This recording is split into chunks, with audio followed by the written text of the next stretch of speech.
还是风云之中才会拥有的释然。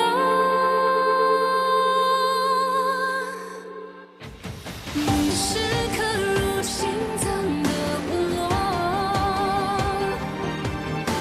回忆从此都因你颤抖。忘不掉的是那眼神，逃不开的是一轮情真。和你再相拥，和你再相拥，爱你如情云中那一吻。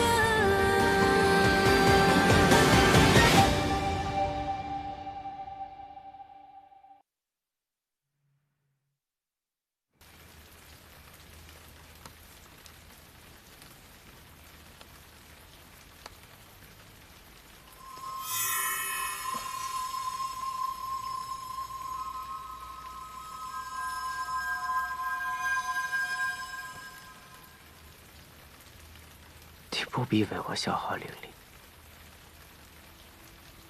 不值得。我利用了若水，我利用它揭开了自己的仇恨，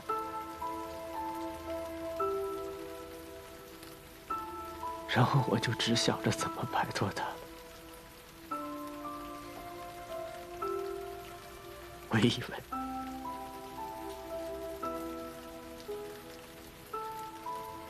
只要我将他送走，就已经算是仁至义尽了。我根本就没有管他的死活。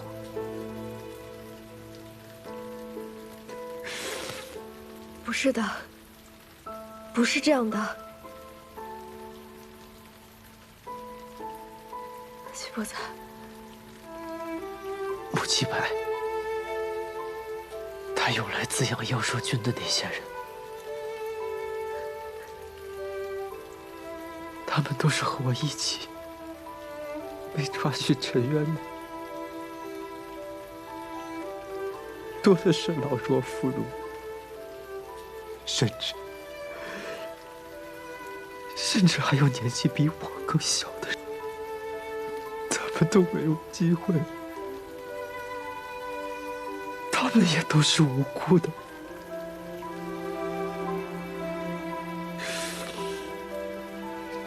却被硬生生地扣上了醉酒牢烟，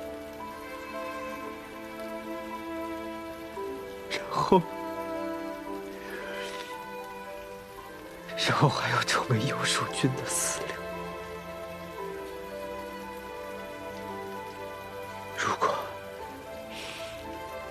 如果我没有揭发穆七白，他们和若水是不是就可以活下来了？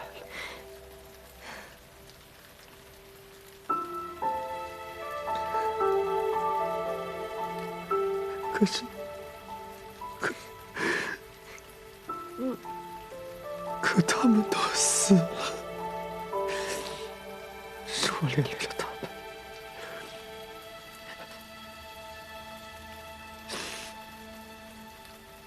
是我累了他们。你不能把他们的死归结在你身上，这不是你的错。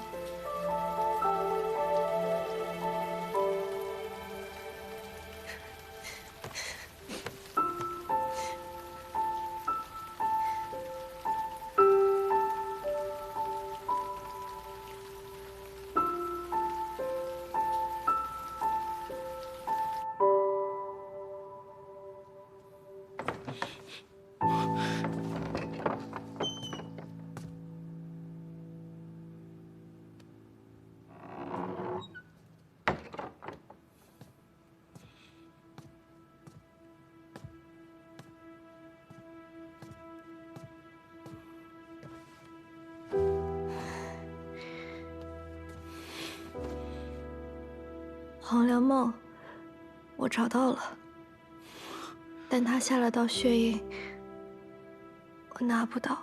血印，那应该只有他能解除。看来季伯仔还是对你有所防备，那咱们……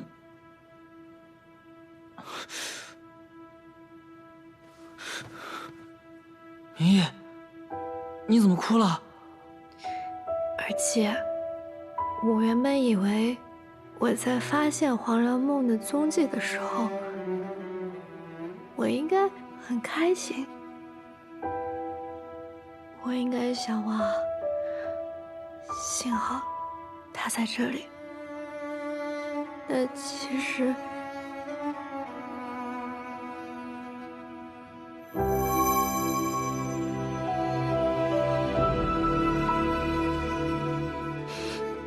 不说这些了，而且现在有个最重要的事情，要消灭妖兽军，对付穆七百，对吗？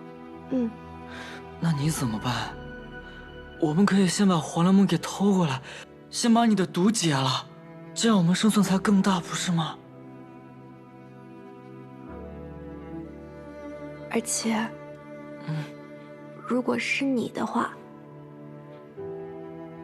一个活着的坏人和一个死去的好人，你选哪个？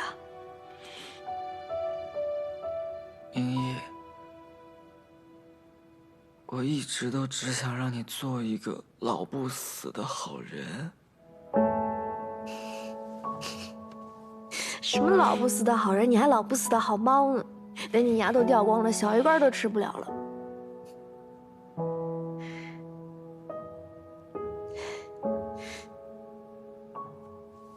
就问你，跟不跟？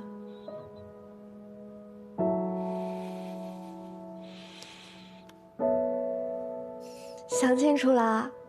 啊，这就答应我了啊！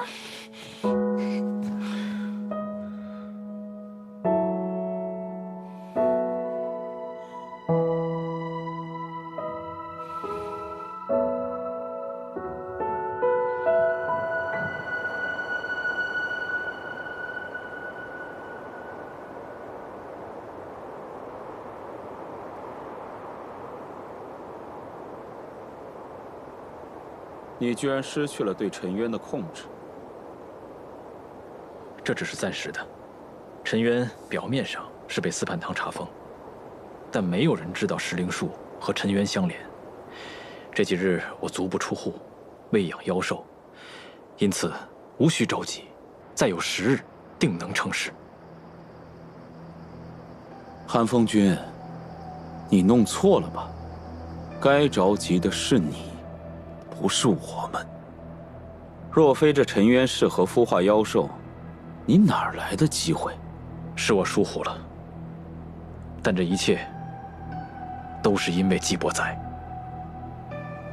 本君此番前来，也正是为了季伯仔。黄粱梦真的在他手里？季伯仔算计了我2名手下，这一切都是为了替那薄玉兰报仇。他与博士的关系一定匪浅。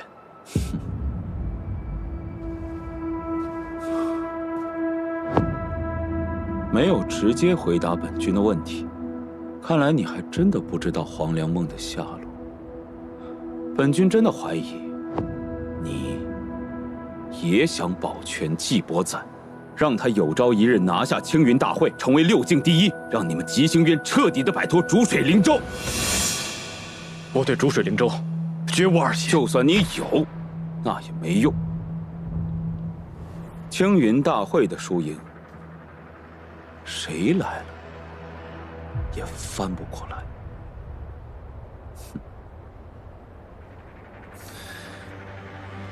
季伯仔知道妖兽军的存在吗？尚未察觉。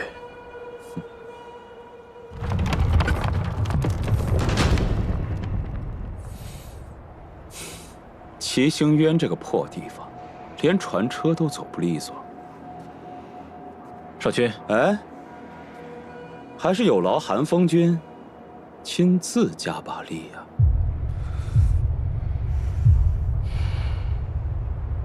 是。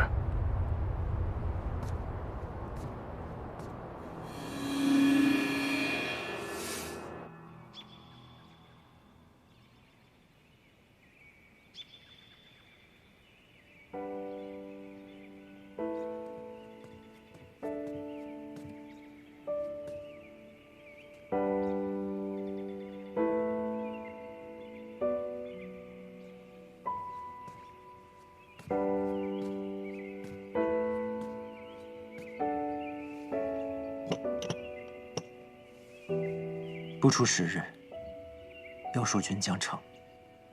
我们所剩的时间不多了。他人都以为司叛堂所看管的陈渊是犯下恶行的罪仙服刑之地，但此地有毒的瘴气弥漫，无人涉足。乌七百便想到用此地来炼药，但因药方缺失，只炼出了离恨天。他通过时令术打开了通往陈渊的捷径，毅然将陈渊变成了自己的药方。这瘴气萦绕，除了适合炼药，也同样适合妖兽的生存，所以穆七百才会选择这里孵化妖兽，把你们这些无辜之人抓去给他做事。他们的行事准则从未改变过，将孤儿寡母、老弱残障抓入陈渊，死了就是死了，无人替他们伸冤，所以一直在搜罗和当初我一样的人，生死都无人问津的人，因为对于他们来说，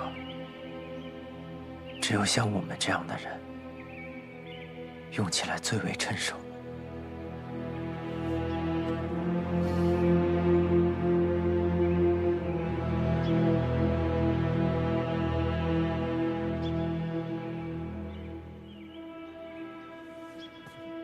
明一，你说过，若想要彻底铲除尚未炼成的妖兽军，可以将自身作为化药之鼎，将妖兽军的妖元汲取，进行炼化。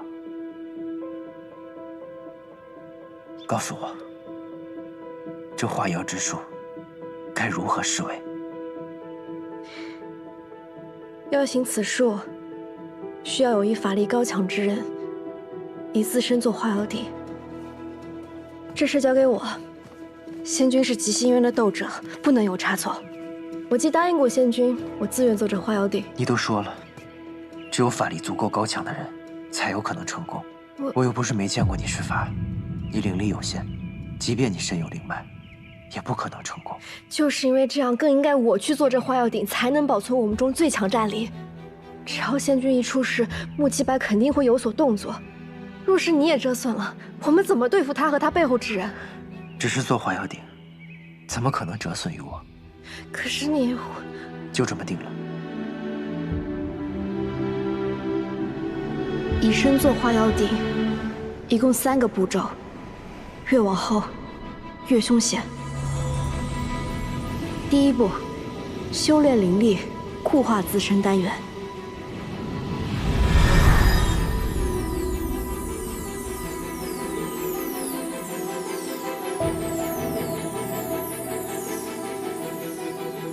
第2步，将妖兽隔空吸入丹元内，便会在体内生成妖元。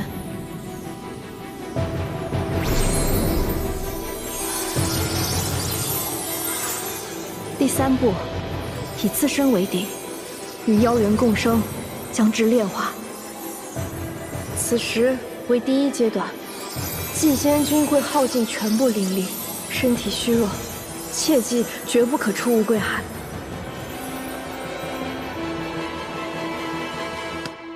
这波仔真要自己做化妖鼎啊？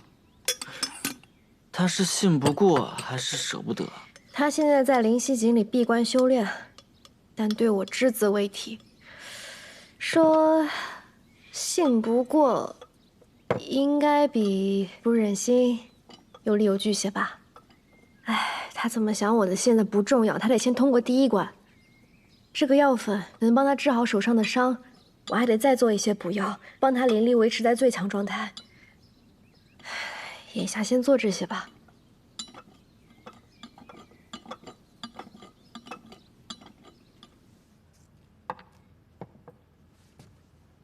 司叛，这么晚了还不回去休息？其他兄弟都已经走了。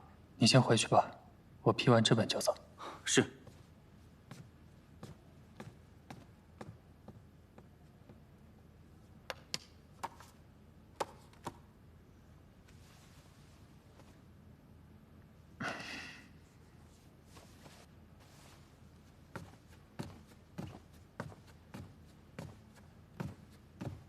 好久不见呐，我亲爱的弟弟。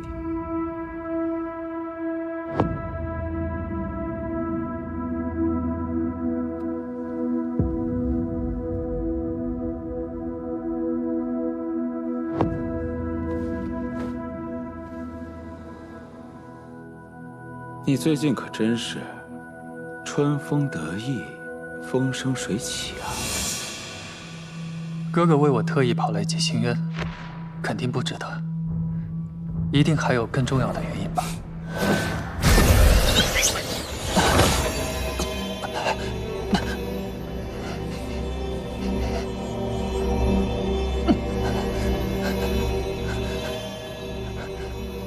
看来你跟灵曼一辈子都没有缘分了。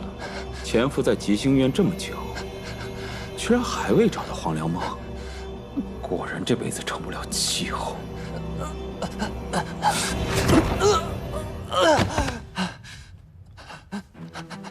既然我来了，你大可停止寻找他的妄想。哥哥还是和从前一点都没变，只会向更弱者挥刀罢了。是啊，你就是更弱的那一个，这一点也一直没变。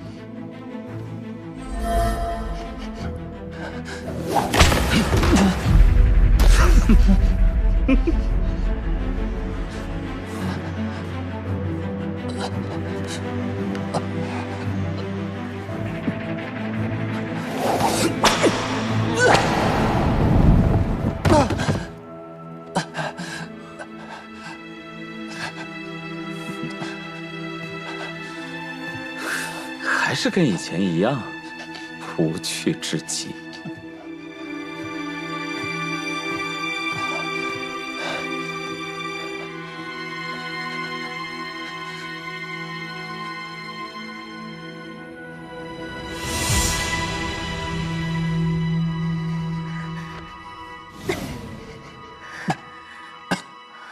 傅爷，我没事了。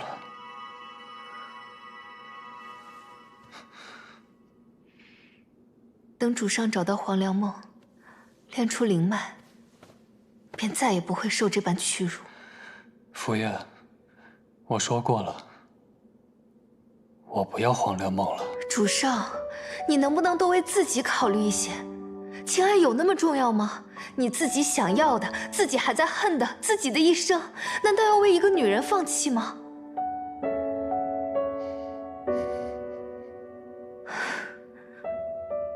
我为主上盯了穆启柏这么久，好不容易有了新的进展，你真的要将黄粱梦拱手让人吗？什么进展？是有黄粱梦的消息了吗？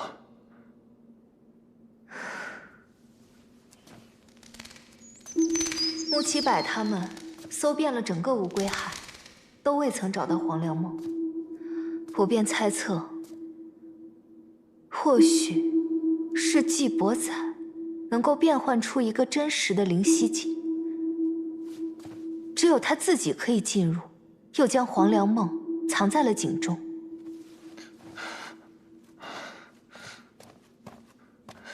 灵犀井。主上想要用黄粱梦来救明义的命，可你此时在神都的踪迹已经暴露。如果没有灵脉，他们会让你好好活下去吗？主上，你从前一直想要做的事呢？我不愿看你这样，为别人这样。可是，黄粱梦只有一份，我只是没有灵脉。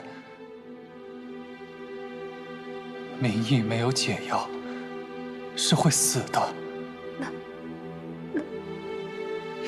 你若当作是为了我呢？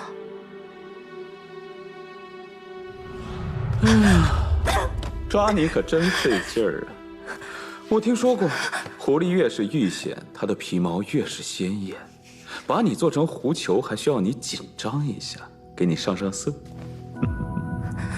那我们就来玩个游戏吧。陪你玩这事儿，还能让我遇险呢，我开心还来不及。你这副厚颜的模样，总让我想起一个特别讨嫌的人。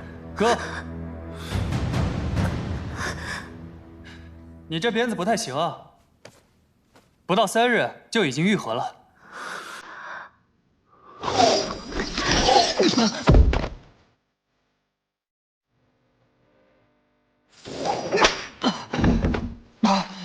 托我的福，你这个没有灵脉的废人也能耐起来了，越来越抗打了。虽然没有灵脉，也长了新本事，不好吗？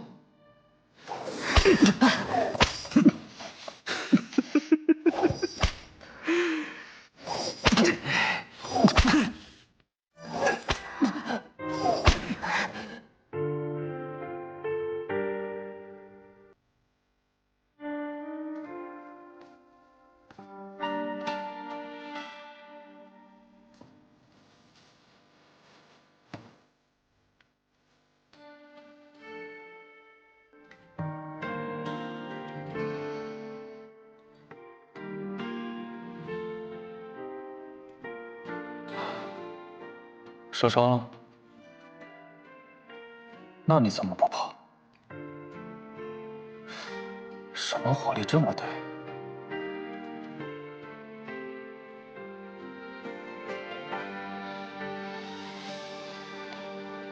如果你是为了可怜我，那就别哭了。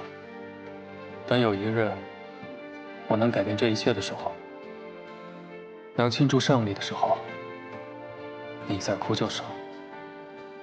但是，你想说，但是我现在这么弱是吧？这个我知道的。我现在能力还远远不够，但曾经有个人告诉过我，只要自己敢想，就没什么能限制我。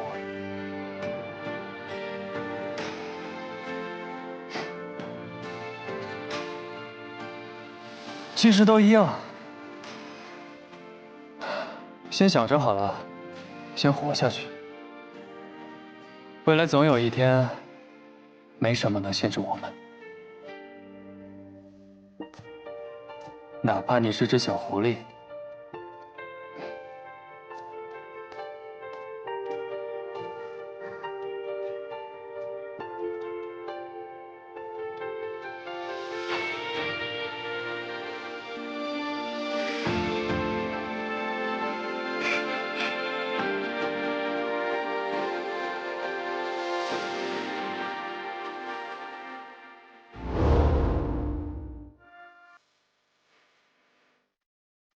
主上看重名义，可在我心里，主上的命比什么都重要。从前主上让我做什么，我都心甘情愿，可这一次，却是我第一次盼着你愿望成空。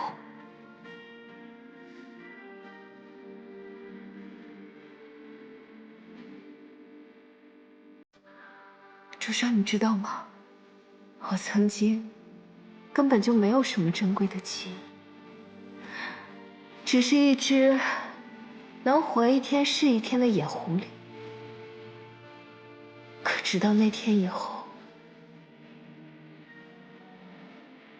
我有了想要珍惜的人，有了重要的记忆。我为了你，方知长生有意义。你能不能原谅我？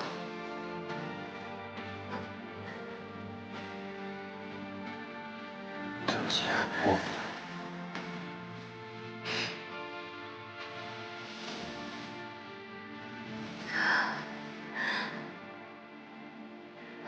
主上若执意如此，至少隐藏好自己的行踪，别再被他们发现了。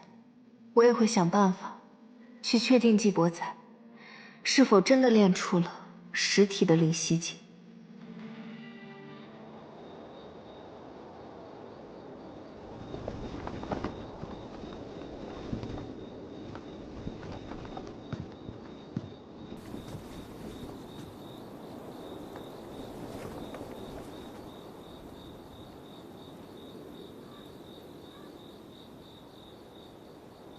还是先不打扰他休息吧。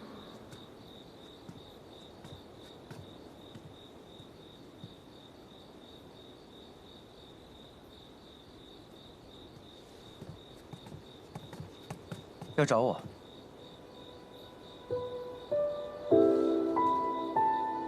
哦，也没什么特别的，就是想到你刚刚固化了丹元，肯定有些虚乏，所以就熬了碗药。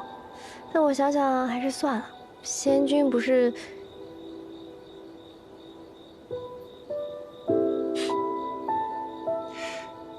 不是，你这好意，我到底能不能领到啊？仙君不是说不吃外面东西吗？还在说这个？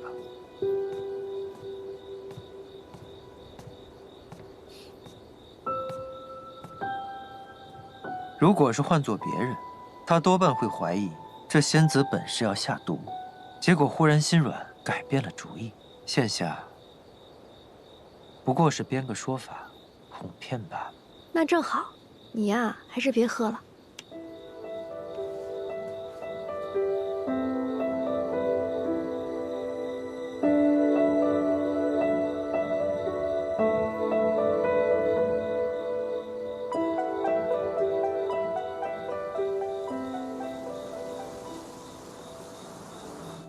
是时候开启第2步了，需用传送法阵，将丹元送抵沉渊，彻底吸空妖兽元神。但此步会暴露施术者气息，请务必以最快速度将丹元传回，否则功亏一篑。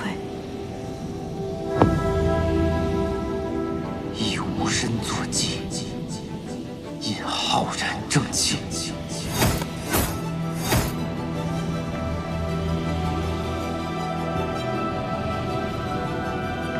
万千妖邪，阵风。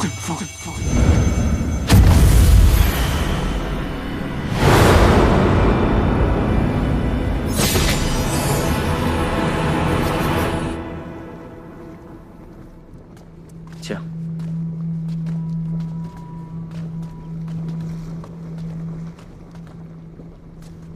请西君请看。只需再过3日，妖兽君便能养成。届时，妖兽的数目、力量，都足以媲美100年前灵脉女仙豢养的妖兽。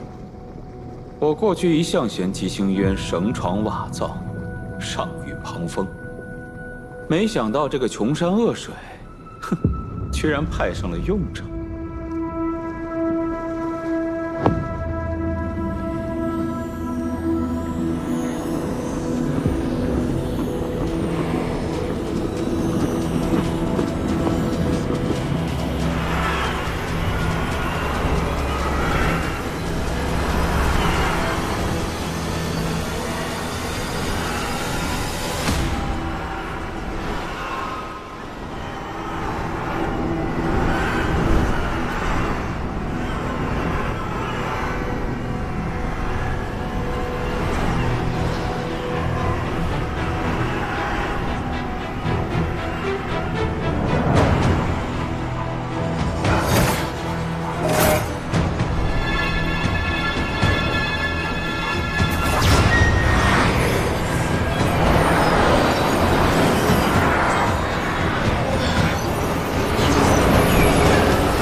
为何妖元全都被吸走了？这……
伯载，是啊，季伯载，一定是他干的，一定是季伯载。废物！属下不知季伯载竟通晓化妖术这等秘法，否则属下定会提防。江西君，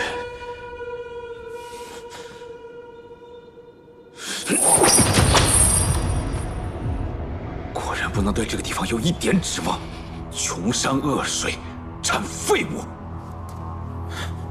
绝地三尺，你给我把季伯载找出来！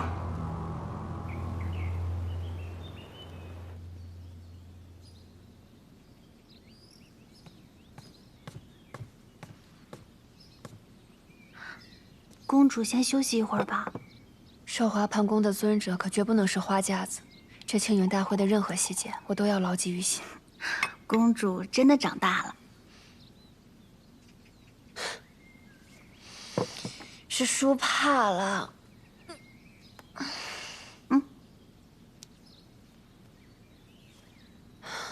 没有福泽，几星渊连花草都会比过去更黯淡无果。秋云，我时常会害怕。你说，母后留下来的福星花，会不会再次枯萎啊？公主放心吧，严仙君的法子到底是管用的。之前这么多年，就算没有福泽，他也依旧开得好好的。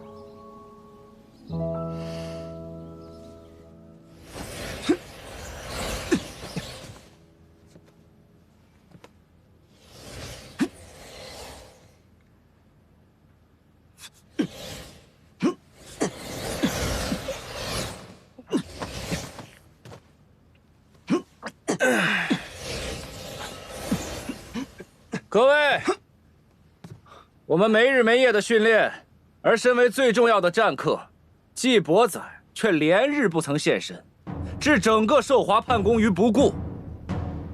那我们还练什么？我们拼死拼活的又为了什么？就是啊，对啊，为什么？青云大会是团战，我们需要的领袖是能够统领大局的，而现在，像季伯载这样的人，被公主封为战客，奉若至宝，那我们还在乎什么？我们干脆都不要练了。孙辽说的对，季伯载再不露面，就不配再当战客。是啊，他不来，我们就没有必要再练了。对啊，我们练什么呀？你们别这么说呀！公主，孙辽在寿华叛宫闹起来了。谁说没有季仙君就不用练了？季仙君是战客，但寿华叛宫又不是只有他一个人。若是只靠他才能取胜，他不来就要输掉青云大会，那季星渊也不算真正变强。大家说，谁说的对？谁说的对？声大了不起呀！我觉得孙辽仙君说的对。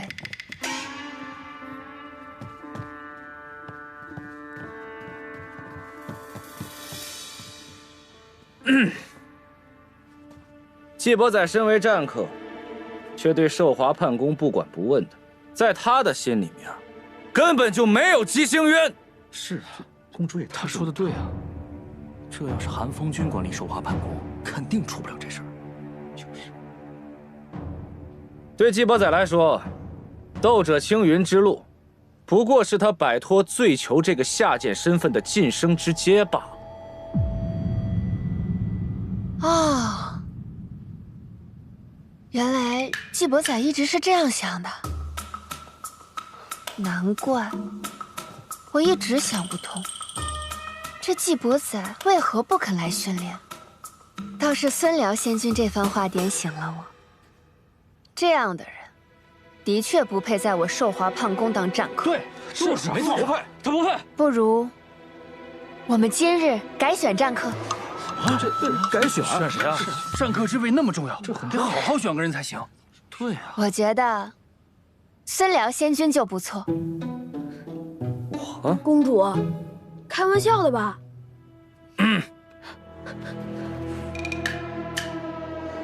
本公主作为寿华叛宫尊者，自然不会开玩笑了。孙辽仙君参加了上届青云大会，从经验上来说，就远超于其他斗者。况且，无论是从斗者选拔，还是近期寿华胖宫集训，孙辽仙君都积极主动，态度优异。本公主今日便下令，废除纪伯载战客之位。说废除就废除，那我们输定了，就是一点情面也不留。废除了，改立孙辽仙君为我寿华胖宫战客。真的吗？好，我支持孙仙君，我也支持孙仙君。孙辽，这丫的行吗？他行吗？这是怎么回事啊？我怎么觉得不靠谱呢？我也觉得。谢公主，多谢。过去是我目光短浅，只知盯着纪伯载那一人。如今看来，孙辽仙君才更是威武英俊，比纪伯载更有战神之相。虽然纪伯载有问题，但孙辽……哎呀，咱们闹这一场，光给孙辽做嫁衣了。对呀，也不过是啊。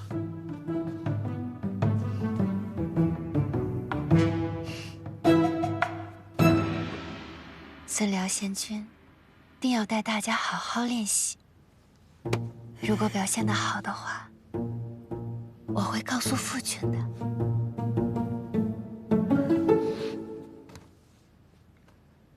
是，公主。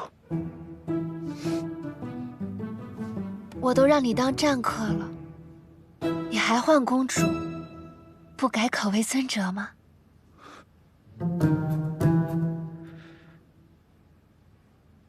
天机为何要出这样的昏招啊？不，这恰恰是他此时最好，也是最省力的办法。好的，尊者。孙辽这么嚣张，天机还这么纵容他，多没面子。面子很重要吗？能达到目的就好。伪装、欺骗、空口承诺，与其费力维护纪伯载，不如捧杀孙辽，让他成为新的靶子。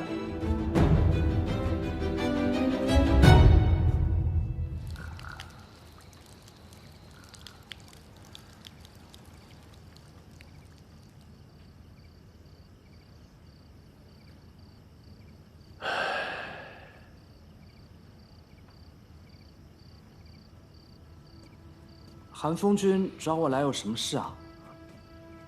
哎，这棵树是怎么了？之前还好好的。意外的娇贵，稍不注意，就一夜凋敝了。韩风君一直悉心呵护的，是我疏忽了呀。韩风君别不开心了。哎，韩风君，我可以给你带点最好喝的酒，它里面添加了极星渊独有的赵翠花露，所以味道完全不一样。极星渊独有？对，6境只有我们有。那花看上去和杂草没什么区别，但每逢满月，就能凝结出全天下最纯的花露。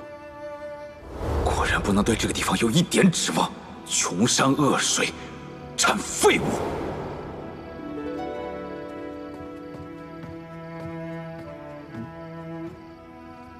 这是从隔壁库房打扫出来的杂物，无甚用处。殿下，您看怎么处理？韩风君，这是……我都快忘了，这还是天机给的。天机？恍如隔世啊！那几年，我们叔侄的关系还是很亲的。天机这丫头尤其是甜，一个糖盒，她也舍不得扔，又不想让神君知道，就让我这个叔叔替她保管喽。因为天机把韩风君当靠山啊。所以，看到他和纪伯载联手，能不让我心凉吗？不会的，那只是他嘴上说说，他就是觉得纪伯载作为斗者时特别威风。天机对纪伯载，不会的，他喜欢的人不是他。所以这才更让我心凉啊。当初那个把叔叔当靠山的小姑娘，现在去哪儿了呢？她以后又会怎么样呢？我一定能保护天机，绝不让她受半点伤害。我都没有这个信心。韩风君怎么会没有信心？季伯载，整个极星渊，有谁知晓季伯载的过去？他一个醉囚，又缘何能够生出灵脉？光这点就已经够让人不安的了，更不提，自从他打败瑶光山、平步青云之后，极星渊便一直动荡不断。是吗？你知道不久前极星渊有妖兽出没吗？我以为那是有人添油加醋，竟然是真的。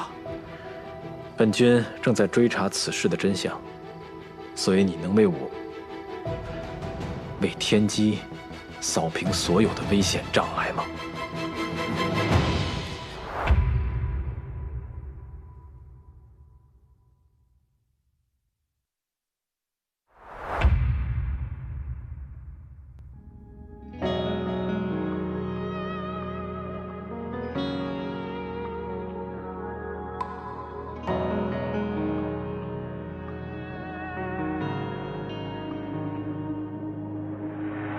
当天空的云波流向我，侵蚀我的魂魄，直到软弱。骗自己爱一次就足够，就算从没有真心被许诺。从星空到你心中有泪滴答，要多久？而你给我的温柔全都是爱的毒酒。我喝下了我的痛，只换你的自由。爱一旦拥有，宁愿与罪放手。在深渊背后挣扎许久，我想问天空，让这一生盔甲总是为你破碎又如何？命运从来没有错，太阳也终将会坠落。我拼命抵抗所有的荒谬。